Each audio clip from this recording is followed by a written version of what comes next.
Hello everyone, this is HSGusk here, back with some more StarCraft 2 Heart of the Swarm 1v1 action. You guys know the routine. We're picking up right where we left off, which was on game number 4, as it is currently not tied up. It is definitely not tied up, currently down by a game. It is going to be SOS in the top left side, honestly showing us a very resilient game number 3. Game number 3, that's right. I always mess up the math in my head, but showing us that he can be pretty hard to kill if you're not able to get that early lead like we've seen in the other games. And Scarlett, who is spawning up on the top right side on Habitation Station, which is just kind of fun to say. I think that's what it's called. That's what I'm calling it anyway. Anyway, Scarlett still has the juice to be able to pull it off, but I don't know if she's going to be able to on this map. I really like this map. Now, the thing about this map is it may not be the most balanced map. Let's say that they played games on it for like a decade. At the end of the decade, I think people would say, you know what, there's a lot of really overpowered strategies on this map.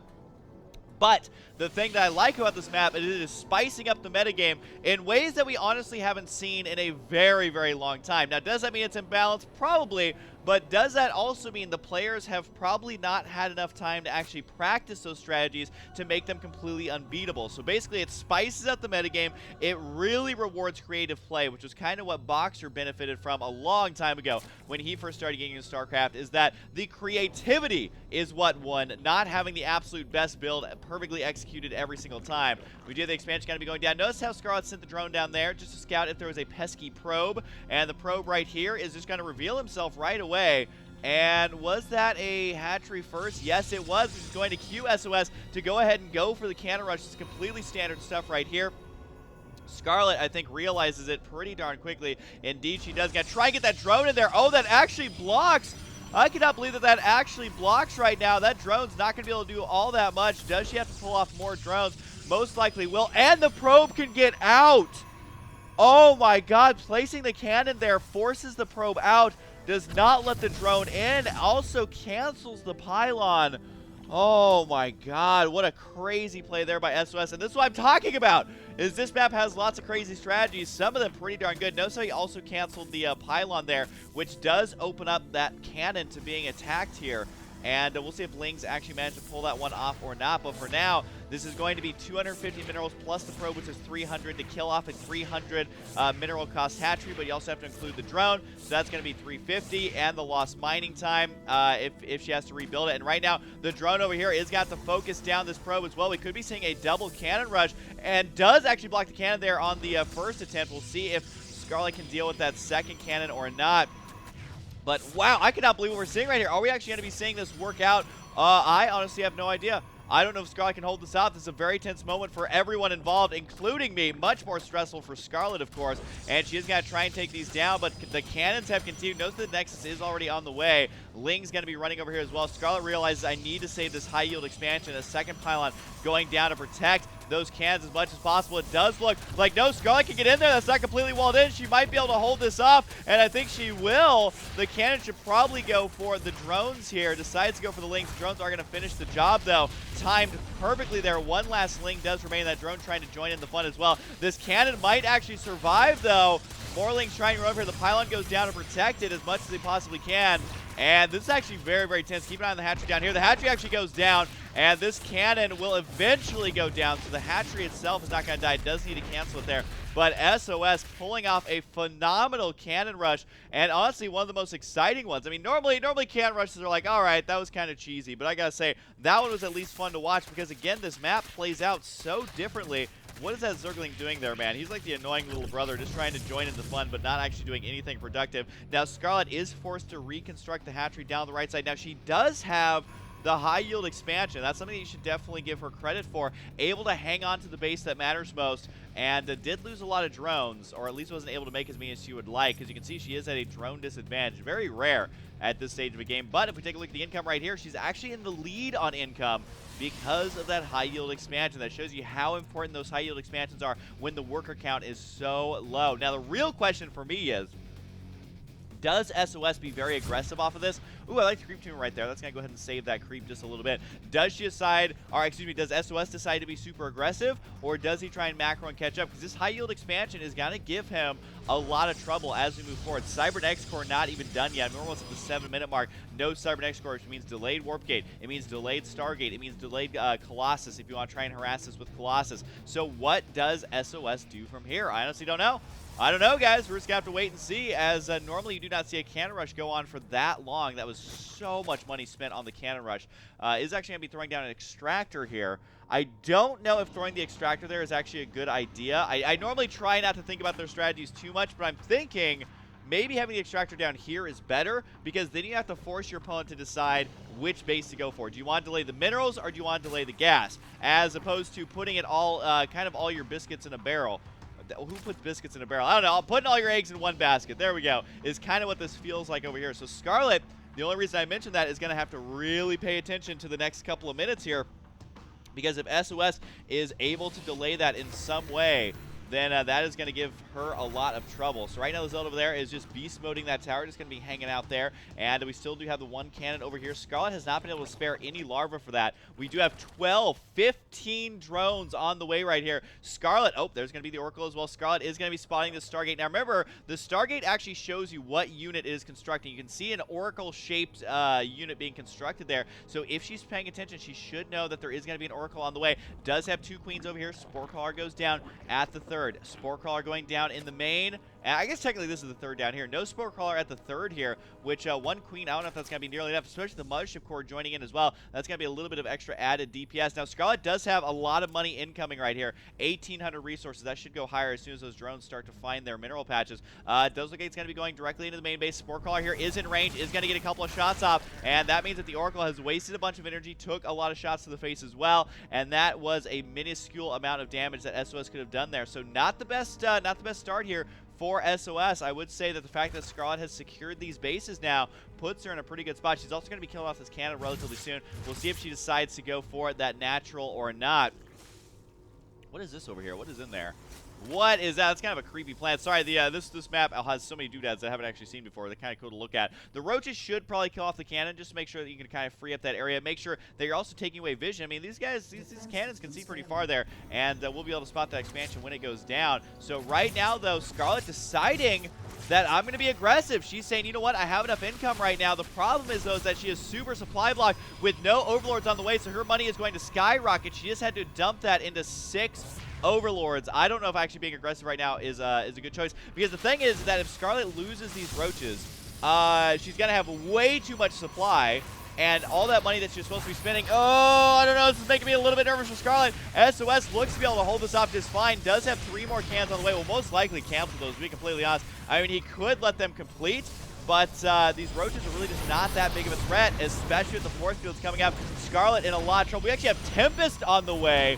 11-minute Tempest coming out, and really the Tempest can just sit back here and bombard this base endlessly, and like I was saying, no gas taken down here is going to prove to be a super nuisance here for Scarlett. I don't know if Scarlett knows about the Tempest. I honestly can't remember or wasn't paying attention on if they were shooting yet or not. I don't think that they were. The first Tempest just now out, and there we go.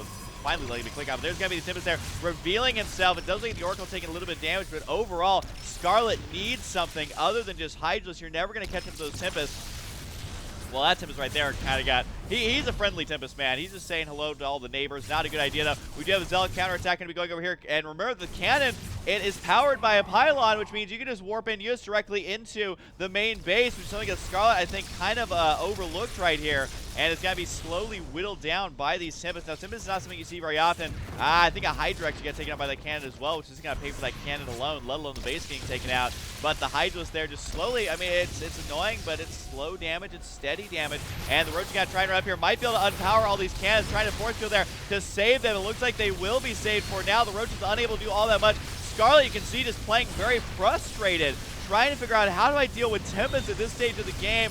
Wanting to kill out the pylon, that's not going to happen at all. And, well, she's got a lot of queens over here, but but still nothing to take on the Tempest. How often do you see Tempest actually utilized in this manner?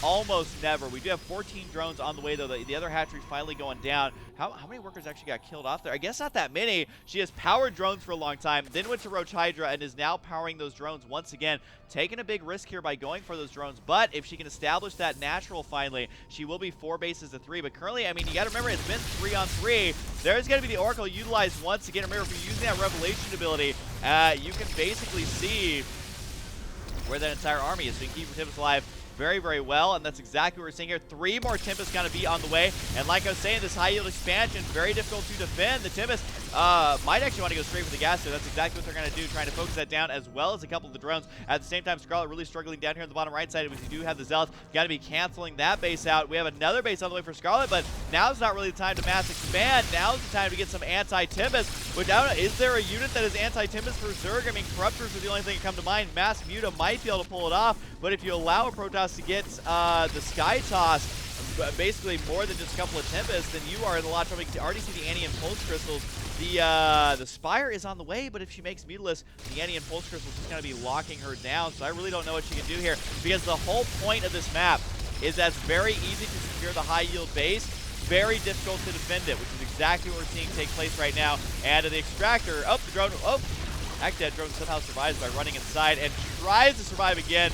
Indeed it does. That poor drone, man. That's got to be so stressful trying to dodge all these giant balls of death. And the Oracle is back. What is it with these Korean Protoss and just keeping that Oracle alive for way too long? There's a pylon over here which will eventually get taken out. But this high yield expansion, even though it's close to being mined out, there was still a lot of resources left over here. We do have some Mutalisks on the way, 10 to be exact. 8 Tempest though, and we could be seeing Phoenix join in very, very quickly. And I have a feeling that these Mutalisks are just going to be spotted and hard countered right away, just by easily chronoing out a bunch of Phoenix here. We'll have to wait and see though, as it does like Zealot's trying to make it happen down here. And I will say Scarlett doing a good job at defending these locations for now. But I mean, it's Zealots killing Hydras, which is not something that should really be happening here, because there's just not enough reinforcements. No upgrades, by the way, though, on those units, but only +1 attack here for Scarlett. So Scarlett never able really to get that upgrade advantage. There's going to be the 3 Phoenix on the way. SOS showing he really wants to make Sky Toss work, and he really wants it to go to an ace match. Obviously, every player wants to go to an ace match, but I feel like SOS just really wants it. And the Annie and Pulse Crystals are done. The first Phoenix going to be spawning right now. Sure, you can call off a pylon or 2 here. Might be able to call off a Phoenix or 2 just because they had a bad spawn angle, but this is where the Korean micro of the Phoenix is going to really be important here. Can SOS actually continue to focus down these Mutalisks? So far, the answer is yes. Does unpower there, which is going to give Scarlett some very viable and valuable time here. The Tempest, though, going to easily scare those Mutalisks away. They do not stand a chance. The Zealots down here somehow going unchecked. Scarlett, again, with a good creep spread, a good unit composition right now, but just unable to defend these locations. That high yield expansion is relatively safe as well by the amount of cans that are here. I guess finds an angle, though, that's going to work out. Scarlett sacrificing those mutas in the name of delaying the macro. Not sure if it's going to work out. The hatchery does remain down here, though. Scarlett currently on 1, 2, 3, 4, 5 bases.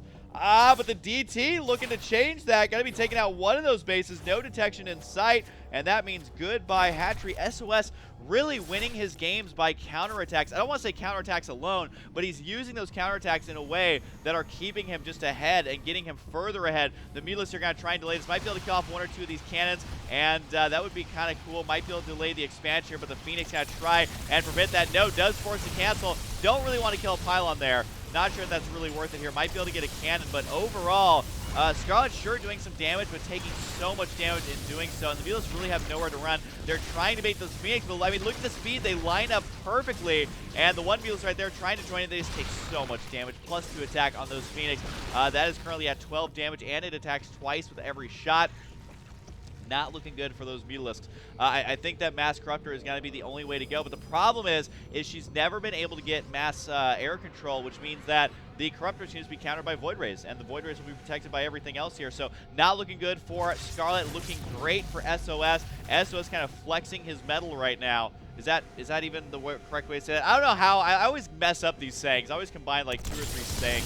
Mutalisks right now got to try and fly him. I can say SOS is doing a great job of sitting back, forcing Scarlett to come to him and killing off anything that's sent his way. This is so many cans down here. Are you kidding me? So many cans there. I don't even know why there's that many cans there. Like, what was the purpose of that? I guess it was to hold off the earlier timings that Scarlett was doing. However, Scarlett does have those 2 bases rebuilding, or at least this one rebuilding, and a new one down here in the south. If she can hang on a lot longer and can continue to get the upgrades, if she can get fully upgraded Hydras and fully upgraded Corruptors, might be able to make something happen here. But for now, the Phoenix count is way too high, and got to be backing up with the Void Rays. There's the Corruptors here, but this is not going to be like the other game where the Corruptors are able to really hold their own. At this point, they don't have the armor upgrade. They don't have enough to do any damage. The DT here going completely unchecked, just slicing up these drones. Scarlett really unable to keep up with all this harassment no matter what she does. And I gotta say, needs to have detection. Where are the Overseers at? There are 3. I don't know what they're doing, though. Apparently slacking on the job. But that DT right there getting 12 kills. The majority of those were drones. Overall workers killed 48 to 12. We still have another attack going on down here. The Phoenix is picking up everything, killing out the overlords. This is actually a massacre. This is actually a methodical picking apart of Scarlett. I mean, just losing on every front. The counterattack's doing too much damage. The army doing too much damage. There's no way to defend against this many Phoenix, and even if you do, how do you defend against this many Tempest? How do you defend against this many Void Rays and the High Templar to boot? That is a lot of High Templar, and I gotta say, SOS playstyle this game, absolutely terrifying. I'm actually going to have nightmares about going up against this as Zerg, and I don't even play Zerg.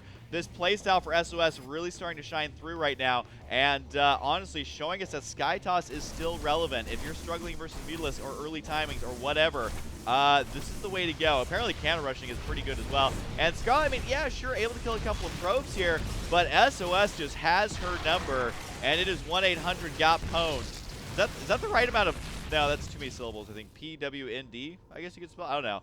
1-800-GOT-PWND. That sounds legit. I don't know if that number is taken, but someone should go out and buy it. Either way, we do have Scarlett's army in the middle here, just trying to make something happen. Her army currently consists of Zerglings and Queens and 2 Hydras, which I feel like is not enough. Sure, she killed some Zealots, but again, I mean, it's just not enough. You have to do way more than that. You have to deal with the Sky Toss army.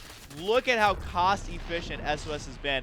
More than double the cost efficiency there by keeping these Phoenix alive long enough to be able to make the other units that he needs and just killing off everything, preventing Scarlett from ever mustering up an army. I honestly don't see how Scarlett can win this unless she somehow goes completely unchecked long enough to get maxed out and has somehow the right unit composition to be able to kill off the entire army for SOS. Then maybe she stands a chance. I really don't think SOS is going to give her that opportunity, though, although does end up losing a couple of the Phoenix here. The bungle's pretty good to deal with those. A lot of the Phoenix have actually been taken out right now, which does make the Tempest a little bit more vulnerable. But you notice, once the Phoenix die, he's not scrambling to make more Phoenix. He's like, all right, well, I'll use that supply to build Colossus, get extended Thermal Lance, and warp in a bunch of Zealots here. Not really concerned about it. There we go. The Zealots trapped. Zealots were trapped by other Zealots. There are so many. This is so many Zealots for the counterattack. Got to be delaying the upgrade, going for the spawning pool as well, focusing down those very, very, very important buildings. I don't know what Scarlett can do. I mean, she's trying, but she's just running into brick walls no matter where she goes. She's forced back to her base. Her creep spread, again, is just absolutely phenomenal, but just has no units to utilize that creep threat. And look at this, another counterattack going down here. Oh my god, SOS completely unstoppable. The spores here not going to be nearly enough. Hydra's going to try and spawn. I don't think they're going to be able to save that, though. Those Zealots just have too many upgrades. The +1 armor really helping out there. I mean, look how long it took to clean up just Zealots inside the main base. This hatchery is definitely dead, and they're boogieing out of there. They already had their next mission, which is try and kill off this hatchery, which I don't think is going to happen. But, God, I wouldn't put it past SOS, as he's been doing just massive damage the entire game. One of the more one-sided games I think I've seen in a long time. And it's one of those things where it shows you Scarlett's resiliency. She still somehow has 184 supply. Can she kill off this army? I honestly don't think there's a way she can. But she has managed to get up an army once again. Can she manage to actually take down that army? And even in the midst of all that, still focusing on creeps right there just to get that one little spot over there. It's like painting, man. You don't want to miss a spot. But at this point, SOS, if Scarlett's painting, he's doing paint removal at this point, and to great success. Scarlett has to engage on the Spore Crawlers if possible, just getting any extra edge in this army that she can. The sentries up here do throw down ridiculous force fields. All those force fields is from 2 sentries. That's going to be trapping so much stuff. Those sentries are mass murderers. Someone take them to trial. They need to be in jail, as those sentries still alive, full energy, throwing that down. Scarlett's army literally getting cut into about thirds there. And again, we're just seeing SOS, just like in the last game, keeping his army alive. Does throw a bug out. That's not going to really do anything at this point. And the Spore Caller did take out, I think, the only observer. So if she has anything that is stealth, maybe it'll help out, but I don't really see Burrow being that effective right now. She is going to try and get as good of a concave as she possibly can. Well, one side of the concave just got absolutely annihilated. Storm's coming in as well, but I gotta say, Scarlett is running out of options. Here's the Infestors right now, can possibly land those fungals, but this is how Tempest were intended to be used, which is force the engagement slowly, force the Zerg to have to get out of position. And look at this, in the midst of all that, counterattacking yet another hatchery.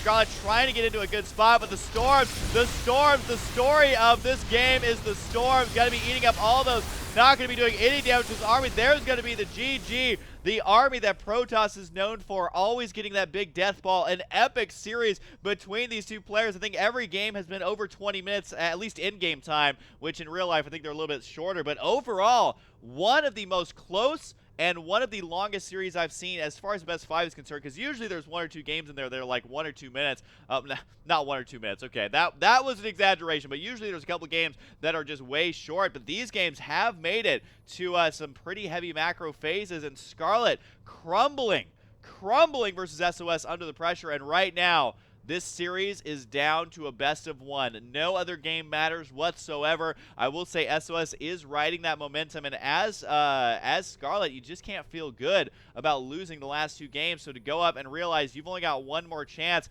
is not a great feeling right there. So I will say that SOS does have the advantage in the next game, but Scarlett has shown us that she can take some games off SOS. So we're going to find out in game number 5, the ace match, as I love to call it, and really a lot of other people call it that as well. I did not invent the term ace match, by the way. They probably invented that like way back in the days before electricity. I'm sure there was something called an ace match. But either way, I hope you guys enjoy it, and I'll see you guys next time.